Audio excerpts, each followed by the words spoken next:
my next guest for the last 3.5, 4 years. We are soul brothers. We're connected by spirit. Our bloodlines are connected in so many ways. He's one of the most beautiful souls that I know inside and out.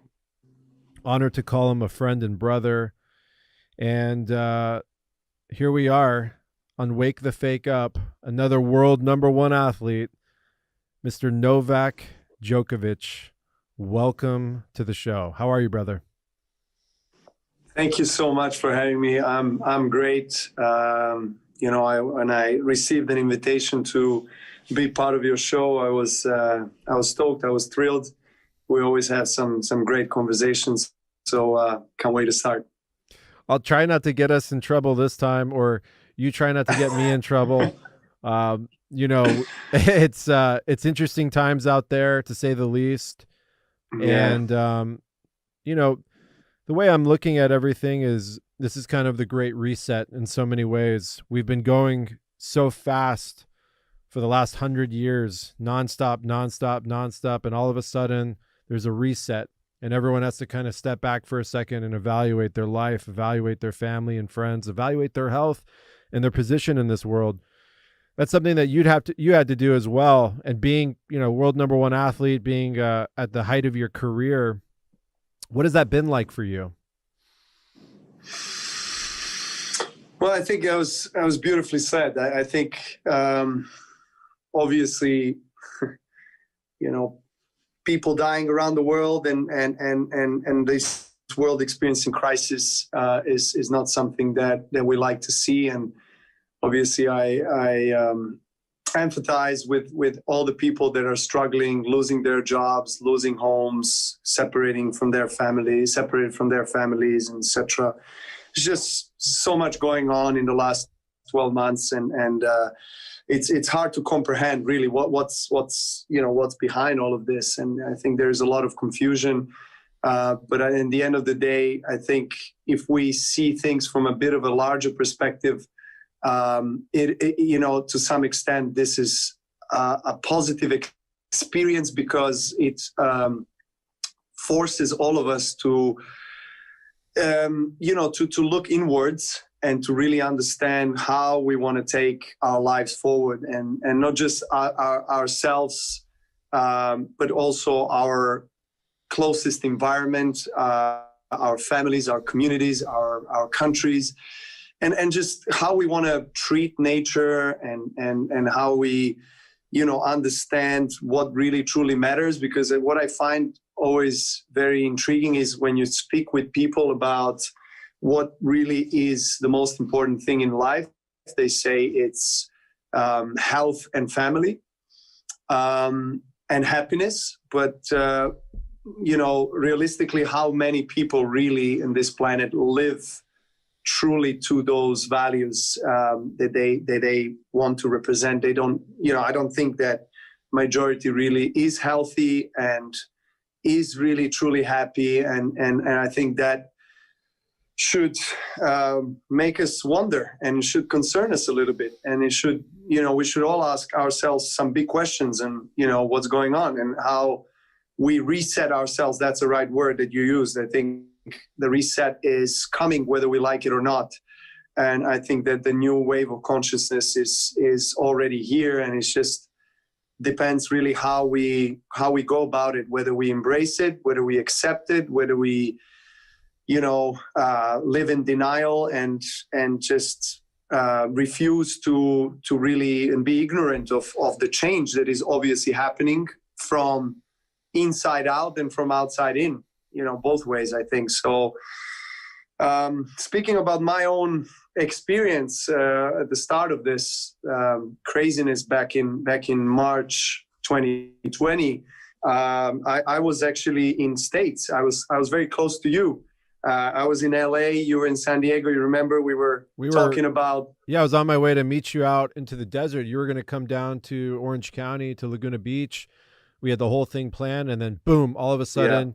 You're in an emergency car heading towards the airport, right? Exactly. Is that what happened? Exactly. It was like literally the day before you were supposed to fly to the desert and I was supposed to drive to the desert. I mean, it was, it was very strange. I mean, I at the time when I was in LA, I was preparing for one of the biggest tennis tournaments in the world, Indian Wells.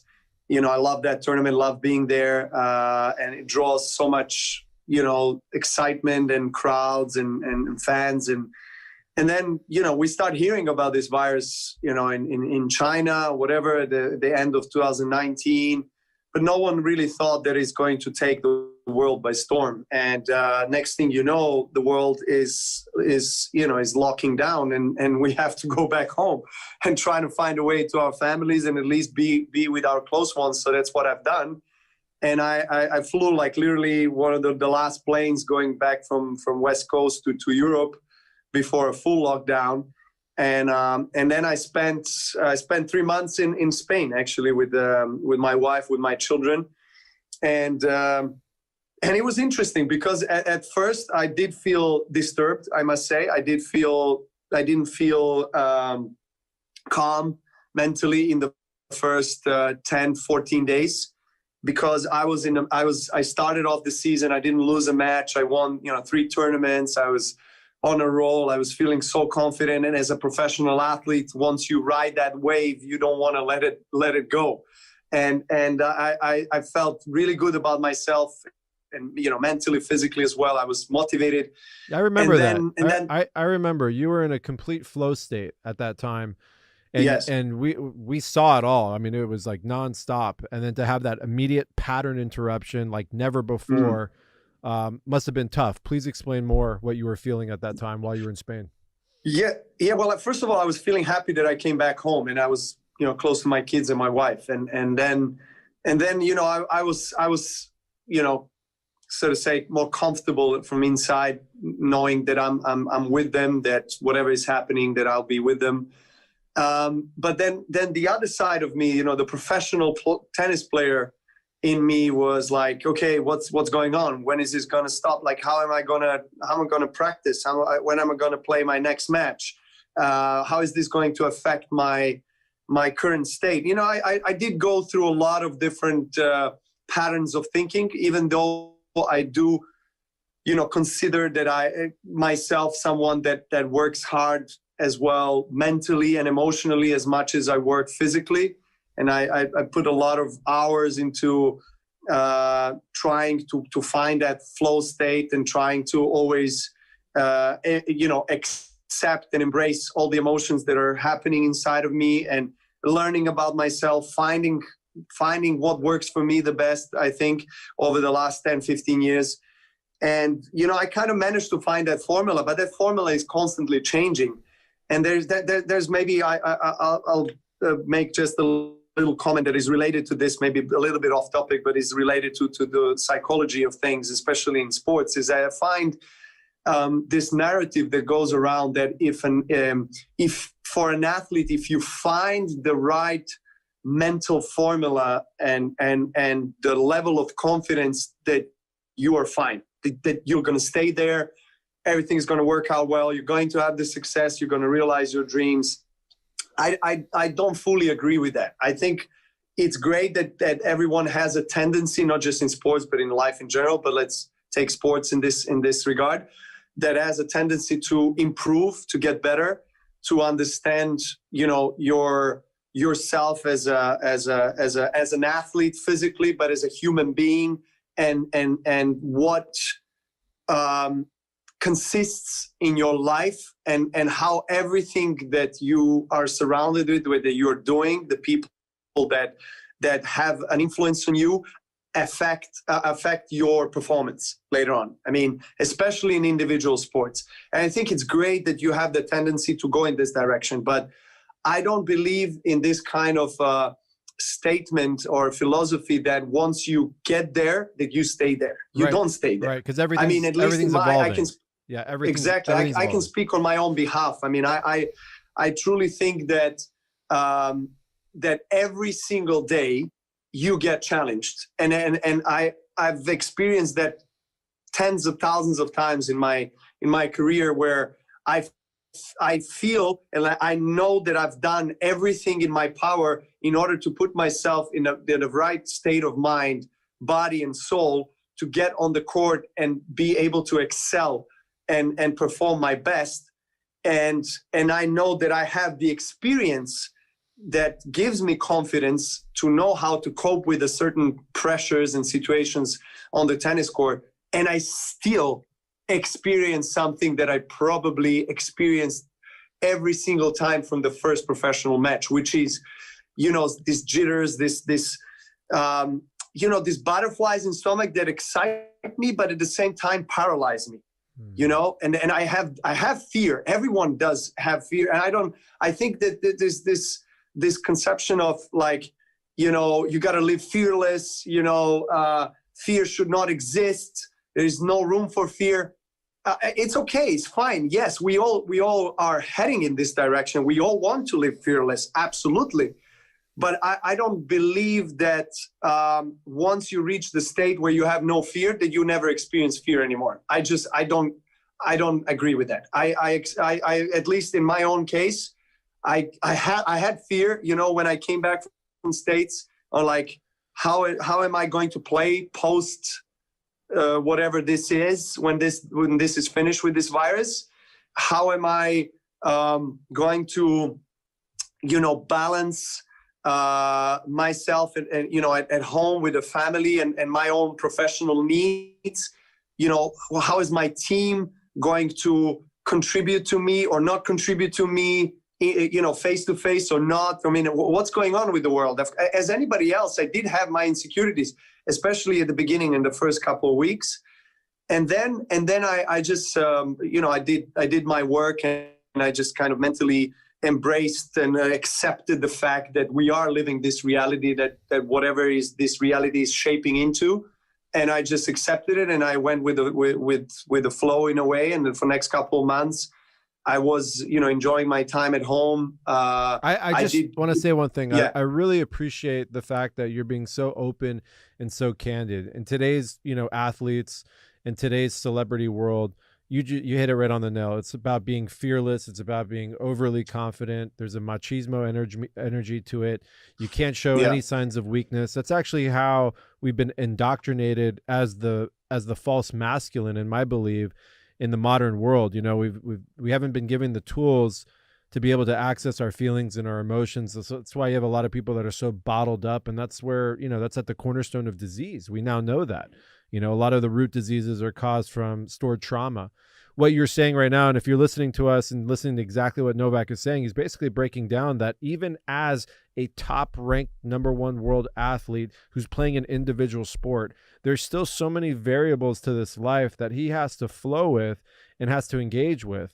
And it's a total mental approach along with mind, body, and soul. It's the mentality of being able to access your inner strength through the dynamic of life, through the dynamic of relationships, through the dynamic of this is a crazy material world. We're flying around in jets. We're meeting people left and right. You're at events here and there. You got to do all these interviews. You got to do all these things. And then at the same time, you have a family to take care of, and you're the face of a country. That's a lot of pressure, right? And I'm so glad you're talking about this, because I wanted to ask you, what is it like to be Novak Djokovic? Like, what is that all about? Well, you just, if you don't mind me reflecting on pressure, because you mentioned there's a lot of pressure. I think there is obviously, hundreds of different kinds of pressures, and I can't sit here and talk about, my pressure being the biggest pressure when there are people literally starving to death. And I come from a country that, like Persia, like Iran, has gone through a lot of difficulties, has a very rich history, very rich tradition and culture. But it just, especially in the recent 3 decades, it has went through 3 different wars and just a lot of hardship, just a lot of suffering, a lot of karma, blood and tears. Yeah. And if I have not experienced it myself, and being in line at 5:45 a.m. and waiting for a piece of bread to share with my family for that day, I probably would not be able to speak about this. So I don't know, so intrinsically, so truthfully, so understandably. I mean, I was there. I understand what it feels like to literally have, at that time, at one point, our family had 10 Deutschmarks, which was, equivalent to $10 right now. $10 on the table. That's what I still remember that scene when my father took out $10 and put it on the table and said, okay, this is all we got. Wow. This is all we got. We got ourselves, and we got this from whatever material exchange unit that we use as money that we value. And with this money, we gotta find a way to survive. So how old were you? Yeah, how old were were waiting you? in line. How old were you? How old were you at that point? At that point, it was 90s, mid 90s. So I probably wasn't. I was probably around 10, maybe a bit less than 10 years old. I was probably 9 years old, and I have two younger brothers. My youngest brother, he's 8 years younger than me, so he was a baby, literally like a year old, and my middle brother, he was like 5. I think it's so good. I want you to tell this story, but I just want to reflect. Most people think that, golfers or tennis players, they come from a life of privilege because it's a club sport. You play it in the club, you play it in fancy, but most people probably don't know your story. And I'm so glad you're bringing this up to give some perspective. I also just want to quickly add, whatever trauma someone's facing, I think it's a disservice for us to compare other traumas. Trauma is trauma.